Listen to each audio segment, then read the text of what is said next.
अच्छा,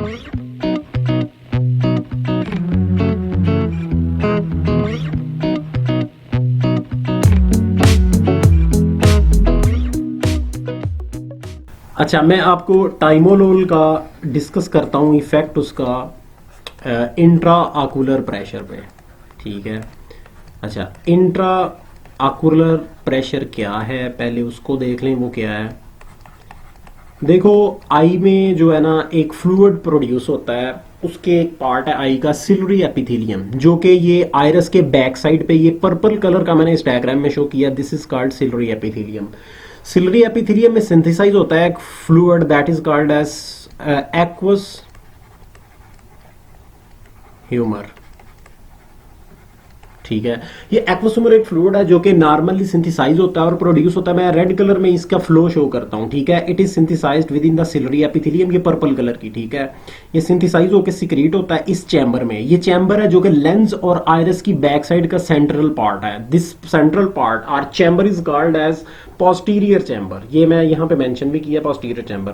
तो posterior chamber में सिंथेसाइज होकर सिक्रीट होने के बाद ये प्यूपल, ये देखो ये पोर जो है, ओपनिंग जो है, ये प्यूपल है।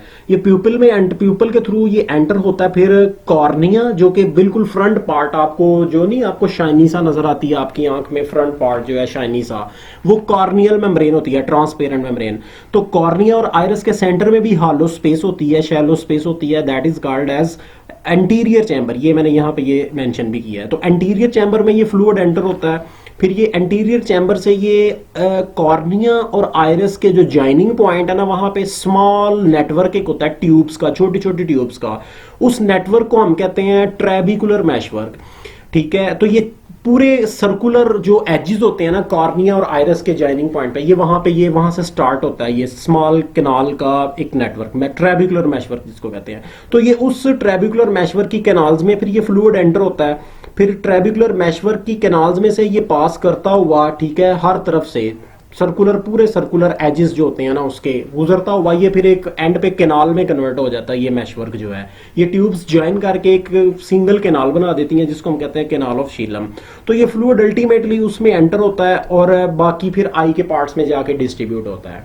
अच्छा, अब ये फ्लूइड, चूंकि एक फ्लूइड है, definitely this fluid will exert a pressure wherever it will flow. ठीक है, जहां जहां से ये गुजरेगा वहां वहां पे ये प्रेशर एक्सर्ट करेगा। That pressure which is exerted by the aqueous humour is called as intra ocular pressure.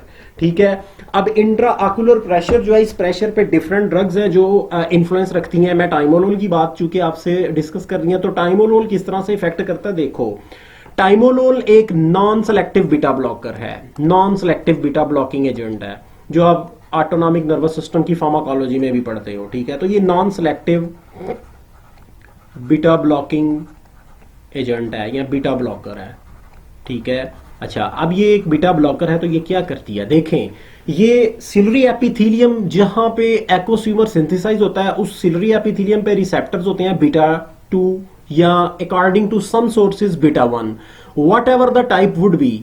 जो सेकंड मैसेंजर सिस्टम है दोनों का सेम है और अल्टीमेटली इस बीटा 2 रिसेप्टर या बीटा 1, अगर मैं सिंपल बीटा कह लूं, क्योंकि दोनों का सेकंड मैसेंजर सिस्टम सेम है, कोई फर्क नहीं पड़ता। कुछ सोर्सेज कहते हैं बीटा 2 है, कुछ कहते हैं बीटा 1 है। तो बीटा रिसेप्टर जो भी हो, इसने अल्टीमेटली क्या करना है, this beta receptor when activated by normal noradrenaline neurotransmitter, जो कि यहाँ पे सिक्रीट होता है सिंपैथेटिक सिस्टम के एक्टिव होने के बाद, तो वो इस बीटा रिसेप्टर को एक्टिव जब करती है एड्रेनालिन या नॉरएड्रेनालिन, ठीक है, तो क्या इफेक्ट पड़ता है कि ये बीटा रिसेप्टर एक्टिव होता है। बीटा रिसेप्टर के एक्टिव होने से जो एंजाइम्स हैं, कौन से enzymes, which are responsible for the synthesis of aqueous humour, AH, मैं एब्रीविएट कर रहा हूं यहां पे, एक्वस ह्यूमर। उस एक्वस ह्यूमर की सिंथेसिस में जो एंजाइम्स इन्वॉल्व हैं वो एक्टिव हो जाते हैं। एक्टिव, ये साइन ऑफ एक्टिवेशन है स्टार। ठीक है, तो ये एक्टिव होते हैं और जो बायोसिंथेसिस एक्वस ह्यूमर की वो इंक्रीज हो जाती है। इसका मतलब है कि बीटा रिसेप्टर जब एक्टिवेट हो, उसका कोई एगोनिस्ट या नेचुरली सिंपैथेटिक सिस्टम स्टिमुलेट हो, तो एक्वस ह्यूमर की प्रोडक्शन बढ़ने से इंट्रा आकुलर प्रेशर इंक्रीज होता है। अब टाइमोलोल चूंकि एक बीटा ब्लॉकर है, तो जब टाइमोलोल आप यूज करेंगे आई ड्रॉप्स की फॉर्म में, तो वो जो बीटा ब्लॉकर्स जो यहाँ पे सिल्वरी एपिथेलियम पे हैं, ये टाइमोलोल जाके उन रिसेप्टर्स को ब्लॉक करेगी। ठीक है, so it will block or it blocks the beta receptors, okay, on ciliary epithelium.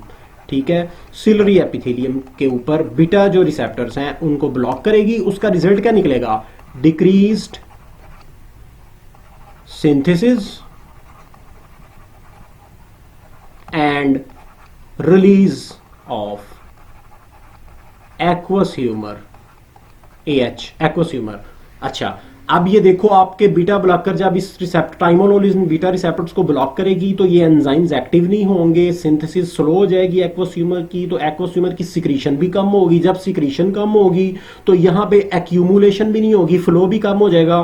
तो अल्टीमेटली क्या होगा? इंट्रा आकुलर प्रेशर, IOP, यहां पे मैं एब्रीविएशन लिख भी देता हूं, intra ocular pressure ultimately will decrease.